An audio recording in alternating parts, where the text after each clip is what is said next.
It's funny, I was thinking about moving, but now I'm not. It takes a tragedy to happen to make my mind up.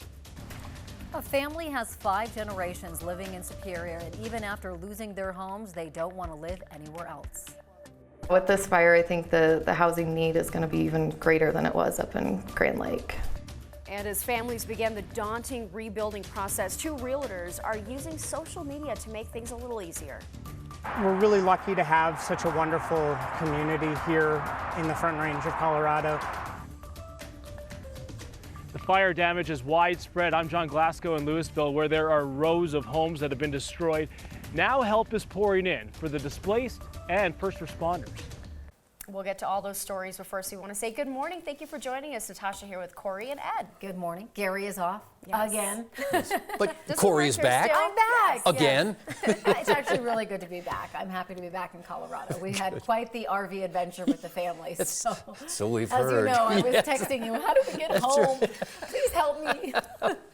Like I know. Man, you know all of it. Oh, man. So thank you for guiding us home. Well, you are more than welcome. I'm glad you were all home safe. And now our weather's going to change once again. Remember the little snowstorm we had last weekend? Looks like almost a repeat of that coming up tomorrow. Let's go outside, take a look right now, and you can see the temperature stands at 34 degrees, but the wind's still calm in the city here, only west at 5 miles an hour. We'll see an increase in clouds. Snow develops in the high country, and then as we push it on into tomorrow, watch right around 7 o'clock. We have a cold front drop on through, and that's going to bring snow right here in Denver, and it's going to continue to snow till Thursday morning. So today, variable cloudiness, 46 degrees, but we will see those winds pick up. Gusty winds, increasing clouds, snow develops tomorrow, 42 degrees the high, and then on Thursday, the snow ends by around noon, but look at the high, just 27 degrees.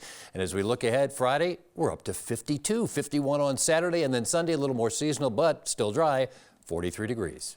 Ed, thank you. Right now we want to show you what things are looking like on I-25 through Thornton. This is right around 84th Avenue this morning. Looking pretty good so far. No major delays at all along that stretch, but I do have a heads up for you traveling through the high country a little bit later this morning. There's going to be 2 separate closures while crews work to recover a semi-truck. So westbound I-70 is going to close between 9 and 1 o'clock between Wolcott and Eagle. Work around through that time is going to be Highway 6. And then eastbound I-70 is going to close just after that between 1 and 5 o'clock between Eagle and Gypsum. Same thing, you'll want to take Highway 6, but those closures likely to be a big headache for you today. Because of the Marshall fire, we still have this closure of Marshall Road between Highway 93 and McCaslin Boulevard, so make sure you avoid that spot as well. The metro area, though, fairly quiet. No major crashes to report through the metro. Southbound I-25 ride very quick between downtown and the tech center, still only about 14 minutes for you. East and westbound I-70 ride just 7 minutes, very quick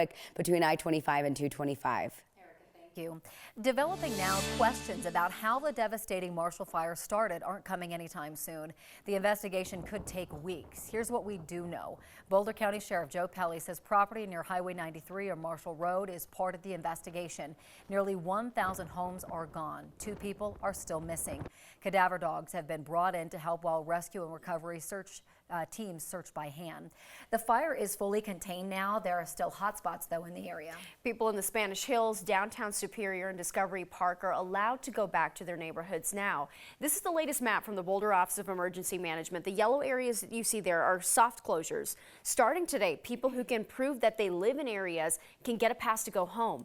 Green areas there have received the all clear. Red areas are being called a hard closure. That means it is not safe enough for people to be there. At the Ascent Church, which is located at 550 McCaslin Boulevard, city residents can come in and either tell us that they are the victim of a fire, or if they've still have a driver's license or a utility bill. But in any way, we're going to make sure that they leave with a pass that will enable them to get past the roadblocks or the kind officers that are there. Boulder Valley schools are also working on a pass program for parents taking kids to and from school. About 600 students and 60 staff members at Boulder Valley School District either lost their homes or had their homes damaged. Even so, the district still plans to start the spring semester tomorrow. School leaders say they went through 8 school buildings and found minimal damage. Crews are also coming in to make sure there's no ash or debris inside the schools. Superintendent Rob Anderson says the fire actually makes it especially important to start in-person classes on time. We've got to get our arms around our kids. right? This isn't about academics. We're not opening up schools on Wednesday to jump into lessons. We're opening up our schools because our community needs us. But they need stability. They need to connect with their friends. They need to connect with their teachers. Makes sense. The district will also start paying substitute teachers more to try and help with the staffing problems. With almost 1,000 homes just gone, finding housing is one of the biggest priorities right now for so many people in our community. 2 realtors are using the power of social media to help people with that process. Shannon Schleip and her friend Amanda DeVito Parle started a Facebook page called Marshall Fire Housing Needs and Availability. It's a space for people to ask for help and offer help. Not having a place to live, shelter, one of the basic essentials, has got to be very scary. And so, I mean, if we can find even just 50 or 100 matches for housing, that takes away 50 or 100 people's displacement or worries. If you'd like to join the page, we have a link on 9news.com. And that's just one way that our community is helping in the aftermath of the fire. 9 News reporter John Glasgow is live in Louisville, where a nonprofit is trying to feed as many people as possible. And John, they're doing some great and very important work. They are. More than 990 homes lost, just a staggering number. That's more than 900 people that are in need of food right now. Not to mention the first responders that are trying to help people rebuild from the ground up. This is what's left of Enclave Circle here in Louisville. There's not much left here, guys. Long shifts for first responders and residents sifting through the rubble. That's where Conscious Alliance and other community groups come in. They're rounding up food to feed anyone in need of a meal right now. We dropped by Conscious Alliance National Distribution Center on Monday. Staff were loading up pallets of water, food, and other supplies to send to the front lines. In fact, the nonprofit had some tense moments as well when the fire started. The evacuation orders included their distribution center in Broomfield along Highway 36. 2 staff members even feared that they might lose their homes as well. Luckily, the flames stayed away from those areas. The next day, Conscious Alliance sprung into action to help those impacted by the fire, calling up the restaurant partners and food suppliers with the goal of getting healthy meals to as many people as possible, including students in school right now who don't have a home. They say that they're providing about 1,000 meals a day through their various partners. It really is a conscious alliance of so many coming together to make an impact. And if we can just make somebody's day better, a little bit brighter, we're here for it.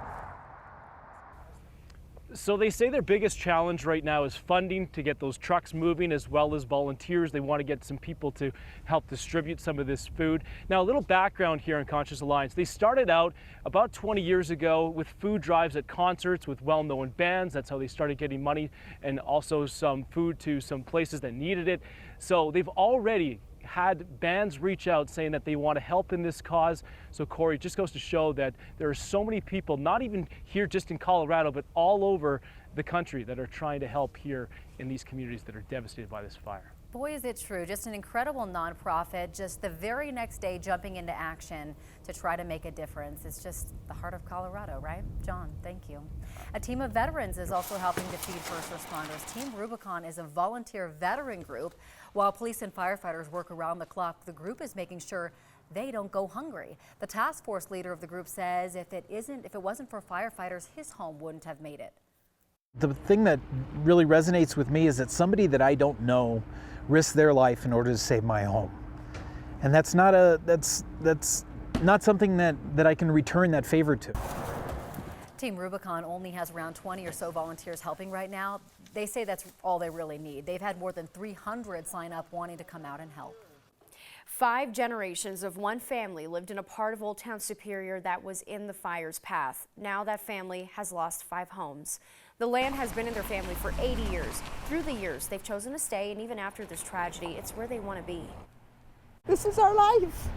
There's nothing, this is all we know, right, actually. I know the kids want to say, well, do you want to move out? No, I'm not moving out. Maybe when the good Lord calls for me, they can take me out. But right now, I'm staying. The family has been trying to get in touch with the other families in Old Town. They still haven't heard from Charlie, Gladys, Gina. If you know any of them or if you're watching, he wants you to contact them. The Marshall Fire wiped out every single home in the Sagamore neighborhood on the west side of Superior. The neighborhood is off Dillon Road. It's still closed to traffic, but 9 News had the chance to walk in with a homeowner who no longer has a home. Arturo Barrios bought a home on Fox Lane in 2005. He was renting to a family of 6. The renters missed the fire while visiting family in Mexico, and they know there is no house to come home to. They haven't seen this. I send them pictures, videos, but it's not the same thing. You have to be here to see the damage. I'll be okay, but for them, they lost every single thing that they had to their names. It's heartbreaking, and what's even more heartbreaking, he says the family who lived in the home did not have renter's insurance. He has created a GoFundMe to help them out. And one thing you want to know about the weather is, well, we've got snow, we've got cold weather. What about your weekend? 51 degrees on Saturday, not all that bad with partly sunny skies. A little more seasonal on Sunday, 43, but still sunshine. Yeah, and one thing to keep in mind is that we still have this closure because of the Marshall fire along Marshall Road between Highway 93 and McCaslin Boulevard. New overnight, no one won the Powerball drawing. That means the jackpot is now $575 million. The cash value is about $409 million. The next drawing is tomorrow. Anyone remember the BlackBerry? I do. Well, starting today, it'll have even less of a use.